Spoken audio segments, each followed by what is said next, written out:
Eczema, rosacea, wrinkles, shingles, acne, all problems relating to our next bad word every woman fears, bad skin. And here's a question we received relating to just that. I have such oily skin. Oh my goodness. I've tried everything to get rid of it. I have creams, I have serums, I have sprays and wipes. Even when I go out, anytime I put on makeup, after about 30 minutes, everybody, of course, wants to take a picture. And what do I have to do? I have to go and I have to take a napkin and I have to blot my forehead to make sure I'm not the shiny girl in the picture. Her face is looking like a light bulb. But she's really cute, though. Is there anything new you could suggest that could help me?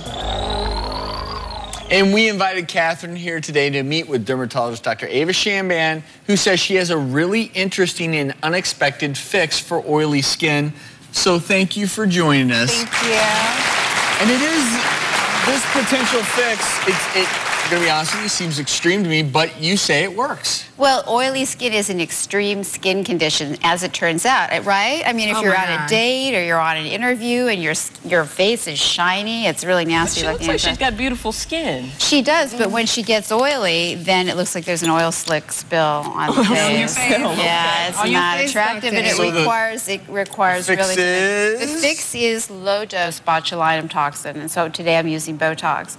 And as it turns out, the botulinum toxin interferes with the release of the chemical to stimulate the oil glands, and so it stops the oiliness, and it lasts about 4 to 6 months, and I'm going to show you how it's done. It's an off-label use. Oh, this is not yeah, you can just close your eyes, but I've already numbed up Catherine's skin, so we just put just a little bit in the area.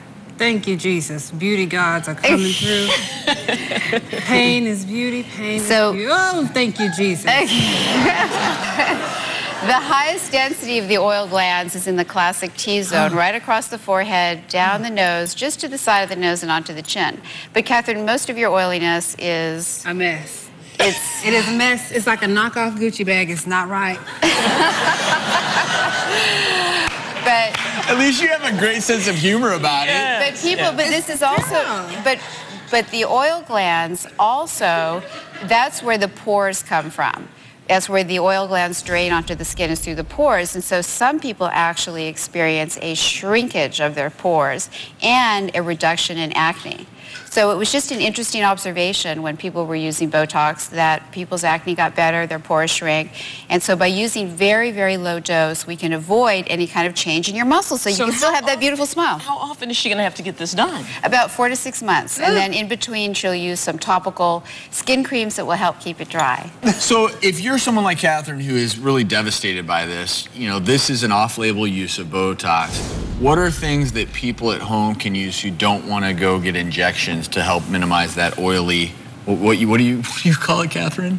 I call it being shine-tastic. So you don't want to go out and you're like, oh, let me dip my bread in the butter and your face. At home, what you can use is an astringent such as witch hazel, using an exfoliant such as anything in the alpha-hydroxy category, or a salicylic acid cleanser. Those will help, as well as some benzoyl peroxide. Okay, great. And we have a few before and afters. Good. Thank you, Catherine. We hope this works for you.